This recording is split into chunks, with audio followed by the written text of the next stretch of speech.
Hello friends, welcome to my channel. आज हम केवट प्रसंग पढ़ेंगे। इससे पहले जरा ये ध्यान में रखिए, सफलता का आशीर्वाद केवल उन्हें ही मिलता है जिन्होंने कभी संघर्ष के कदमों को स्पर्श किया हो। तो चलो शुरू करते हैं। केवट प्रसंग के कवि है गोस्वामी तुलसीदास। ये हैं गोस्वामी तुलसीदास जी। पहले हम कवि परिचय पढ़ेंगे। उनका जन्म उत्तर प्रदेश के चित्रकूट जिला अंतर्गत राजपुर गांव में हुआ था। पिता आत्माराम दुबे, माता हुलसी, पत्नी रत्नावली। उनके और उनके पत्नी के बारे में एक प्रसिद्ध कथा है। कहते हैं कि तुलसीदास जी अपनी पत्नी रत्नावली से बहुत अधिक प्रेम करते थे। एक बार रत्नावली अपने मायके चली गई। तुलसीदास जी उनसे मिलने के लिए इतने व्याकुल हो गए कि रात के समय तेज बारिश और आंधी में भी उनके मायके पहुंच गए। कैसे पहुंचे? लोक कथा के अनुसार उन्होंने नदी पार करने के लिए एक लाश यानी कि मुर्दा शरीर को लकड़ी समझकर पकड़ लिया और घर की दीवार पर चढ़ने के लिए शाम को रस्सी समझ लिया। जब रत्नावली ने उनकी यह अवस्था देखी तो उन्होंने उनको एक गहरी बात कही। क्या कहने लगी? जितना प्रेम आप मेरे इस नश्वर शरीर से करते हैं, अगर उतना ही प्रेम भगवान श्री राम से करते तो आपका जीवन सफल हो जाता। ये बात तुलसीदास जी के हृदय को छू गई। उस दिन के बाद तुलसीदास जी ने गृहस्थ जीवन छोड़ दिया और पूरी तरह भक्ति मार्ग पर चल पड़े। उन्होंने अपना जीवन भगवान राम की भक्ति और कथा प्रवचन को समर्पित कर दिया। इसी भक्ति का परिणाम था रामचरितमानस जैसे अमर गाथा की रचना। इस कथा के बारे में एग्जाम में नहीं पूछा जाएगा, एक रोचक कथा है इसलिए बताई। बचपन का नाम क्या था? राम बोला। भाषा अवधि और ब्रज। उनके गुरु कौन थे? नरहरि दास। वे सगुण भक्ति धारा के कवि हैं। श्री राम जी को पूजा करते थे। प्रमुख कृतियां: पार्वती मंगल, जानकी मंगल, वैराग्य संदीपनी, बरवे रामायण, रामाज्ञा प्रश्न, रामचरितमानस, विनय पत्रिका, रामलला नेहचू। केवट प्रसंग कविता उनके द्वारा रचित रामचरितमानस के अयोध्या कांड से लिया गया है। रामचरितमानस के 7 कांड है: बालकांड, अयोध्या कांड, अरण्य कांड, किष्किंधा कांड, सुंदर कांड, लंका कांड, उत्तर कांड। तो इनमें से अयोध्या कांड से ये कविता लिया गया है। ये उस समय की बात है जब श्री राम अयोध्या छोड़कर वनवास के लिए जा रहे थे और नदी पार करने के लिए एक केवट को निहोरा कर रहे थे। उसी प्रसंग में हम आज पढ़ेंगे। जासु वियग विकल पशु ऐसे, प्रजा मातो पितु जियहि कैसे, बरबस राम सुमंत्रु पठाए, सुरसरी तीर आपु सब आए। क्या कहा गया है? जासु वियोग विकल पशु ऐसे, जिनके वियोग में पशु इस प्रकार व्याकुल है। प्रजा मातो पितु जियहि कैसे, उनके वियोग में प्रजा माता और पिता कैसे जीते रहेंगे। बरबस राम सुमंत्र पठाए, श्री रामचंद्र जी ने जबरदस्ती सुमंत्रों को लौटाया। सुमंत्र कौन है? राजा दशरथ जी के विश्वस्त मंत्री और सारथी। तो रामचंद्र जी ने जबरदस्ती सुमंत्रों को लौटा दिया। तब रामचंद्र जी गंगा जी के तीर पर आए। सुरसरी तीर आपू सब आए। सुरसरी यानी कि गंगा। तब रामचंद्र जी गंगा जी के तीर पर आए। चित्र में देखिए कैसे भगवान श्री रामचंद्र जी सुमंत्रों को लौट जाने के लिए कह रहे हैं। मागी नाव ना केवटू आना, कही तुम्हार मरमु में जाना, चरण कमल रज कहूँ सब कहई, मानुष करनी मुरी कछु अहई। मागी नाव, श्री राम ने केवट से नाव मांगी। ना केवटू आना, पर वो लाता नहीं।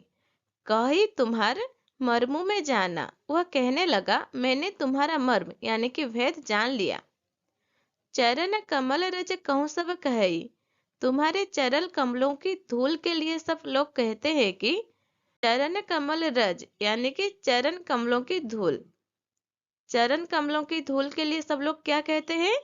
मानुष करनी मुरी कछु अहई, कि वो मनुष्य बना देने वाली कोई जड़ी है।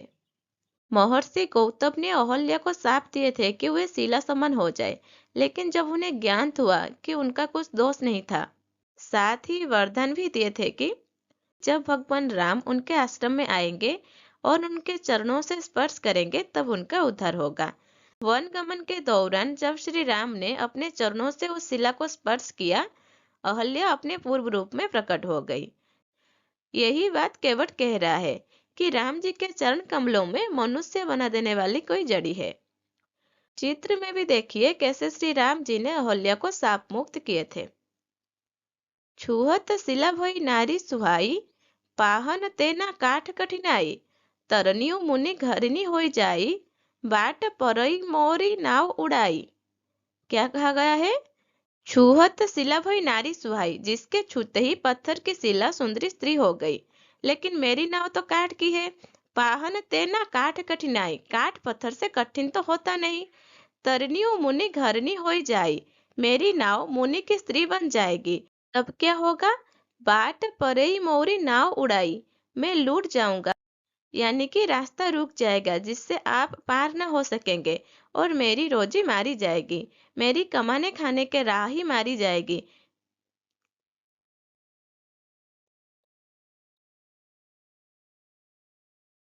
एही प्रतिपालों सबु परिवारु, नहीं जानो कछु अजर कवारू, जऊ प्रभु पार अवसीगा चहऊ, मोहि पद पदमु पखारन कहऊ। क्या कहा गया है?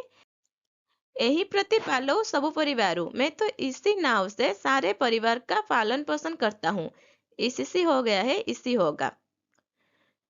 नहीं जानो कुछ अजर कवारू, दूसरा कोई धंधा नहीं जानता। जो प्रभु पार अवश्य चहो, हे प्रभु यदि तुम अवश्य पार होना चाहते हैं, मोहि पद पद्म पखार न कहो, तो मुझे पहले अपने चरण कमल पखारने के लिए कह दे। पद कमल धोई चढ़ाई नाव, न नाथ उतराई चहो, मोहि राम राउरी आन दशरथ शपथ, सब सांची कहो। बरु तीर मारहूं लखनु, पे जब लागी न पाव पखारी हो, तब लागी न तुलसीदास नाथ कृपालु, पारू उतारी हो। क्या कहा गया है? हे नाथ, पद कमल धोई चढ़ाई नाव, मैं चरण कमल धोकर आप लोगों को नाव पर चढ़ा लूंगा। ना नाथ उतराई चाहूं, मैं आपसे कुछ उतराई भी नहीं चाहता।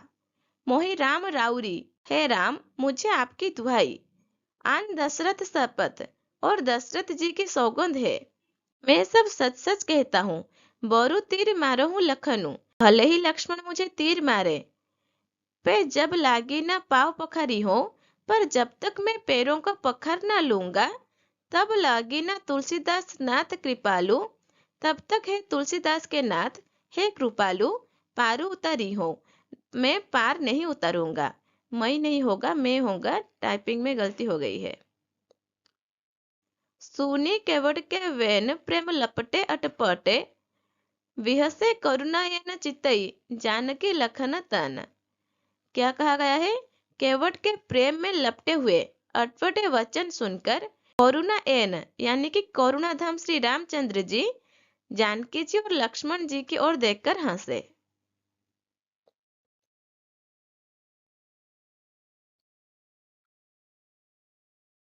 कृपा सिंधु बोले मुस्काई, सोई करू जो ही तब नाव न जाई, बेगी आनु जल पाए पखारू, हो तो विलंबु उतर ही पारू। क्या कहा गया है? कृपा सिंधु यानी कि कृपा के समुद्र श्री रामचंद्र जी बोले मुस्काई, केवट से मुस्कुराकर बोले, सोई करूं जो ही तब नाव ना जाई, तो वही कर जिससे तेरी नाव ना जाए। बेगी अनु जल पाए पखारू, जल्दी पानी ला और पैर धो दे, हो तो विलंब उतरा ही पारो, जाने के लिए विलंब हो रहा है। जासु नाम सुमिरत एक वारा, उतर ही नर भव सिंधु अपारा, सोई कृपालु केवट ही निहोरा, जो ही जगु कियो तिहु पगहुते थोरा। क्या कहा गया है? जासु नाम सुमिरत एक बारा, एक बार जिनका नाम स्मरण करते ही उतर ही नर भव सिंधु अपारा, मनुष्य अपार भव सागर के पार उतर जाते हैं। सोई कृपालु केवट ही निहारा, वही कृपालु रामचंद्र जी केवट को निहोरा कर रहे हैं। जो ही जगु किया तिहु पगहुते थोरा, जिन्होंने वामन अवतार में जगत को 3 पग से भी छोटा कर दिया था। 2 ही पग में त्रिलोक को नाप लिया था। वही कृपालु श्री रामचंद्र जी गंगा जी से पार उतरने के लिए केवट का निहोरा कर रहे हैं। ये देखिए कैसे रामचंद्र जी केवट को नदी पार करने के लिए कह रहे हैं।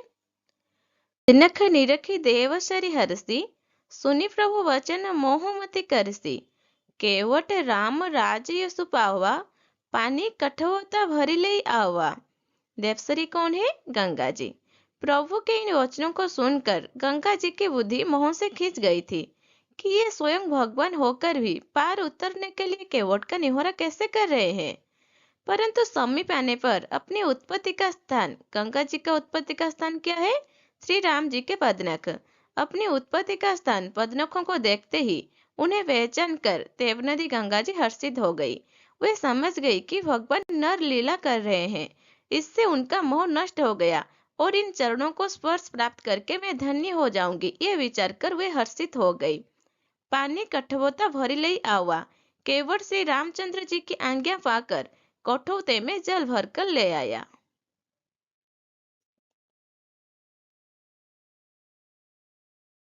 अति आनंद उमगी अनुरागा, चरण सरोज पखारन लागा। वरसी सुमन सुर सकल सिहाही, एही सम पुण्य पुंज काउ नाही। अति आनंद उमगी अनुरागा, अत्यंत आनंद और प्रेम में उमंग कर चरण सरोज पखारन लागा, वह भगवान के चरण कमल धोने लगा। बरसी सुमन सुर सकल सियाही, सब देवता फूल वर्षा कर सिहाने लगे। यही सम पुण्य पुंज कहूँ नाही। क्या सिहाने लगे? कि इसके समान पुण्य की राशि कोई नहीं है। चित्र में देखिए कैसे केवट श्री राम जी के चरण कमलों को धो रहा है। पद पखारी जलु पान करी आपू सहित परिवार, पितर पार करी प्रभु ही पूनी, मुदित गयऊ ले पार। क्या कहा गया है? पद पखारी चरणों को धोकर, जलपान करी आप सहित परिवार, सारे परिवार सहित स्वयं उस जल को पीकर, पितर पार करी प्रभु हुई पुनि मुदित गयऊ ले पार, पहले अपने पितरों को भव सागर से पार कर, कैसे पार किया? अपने पुण्य के द्वारा। पद पखारी चरणों को धोकर, जलपान करी आप सहित परिवार, सारे परिवार सहित स्वयं उस जल को पीकर, पितर पार करी प्रभु हुई पुनि मुदित गयऊ ले पार, पहले अपने पितरों को भव सागर से पार कर, कैसे पार किया? अपने पुण्य के द्वारा। पितरों को भव सागर से पार कर फिर आनंद पूर्वक प्रभु श्री रामचंद्र जी को गंगा जी के पार ले गया।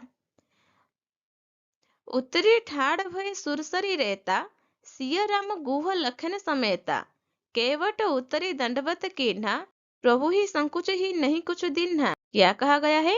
निषाद राज और लक्ष्मण जी सहित श्री सीता जी और श्री रामचंद्र जी उतर कर सुरसरी रहता, सुरसरी कौन है? गंगा जी। गंगा जी के रेत में खड़े हो गए। रेत यानी कि बालू। केवट उतरी दंडवत कीन्हा, तब केवट ने उतर कर दंडवत की। प्रभु ही संकोच ही नहीं कुछ दीन्हा, उसको दंडवत करते देखकर प्रभु को संकोच हुआ कि इसको कुछ दिया नहीं।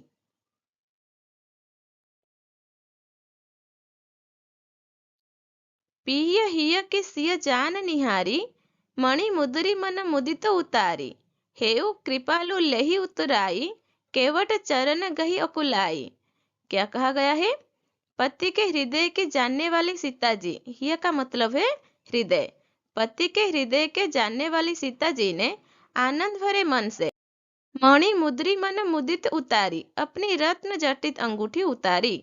हेऊ कृपालु लेहि उतराई, कृपालु श्री रामचंद्र जी ने केवट से कहा, नाव की उतराई लो। केवट चरण गही अकुलाई, केवट ने व्याकुल होकर चरण पकड़ लिए। नाथ आजू में कहा न पावा, मिटे दोष दुख दारिद दावा। बहुत काल में किन्हीं मजूरी, आजू दीन विधि बनी भली भूरी।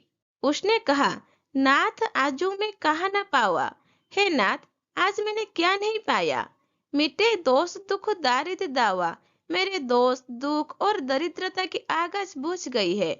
बहुत काल में किन्हीं मजूरी, मैंने बहुत समय तक मजदूरी की।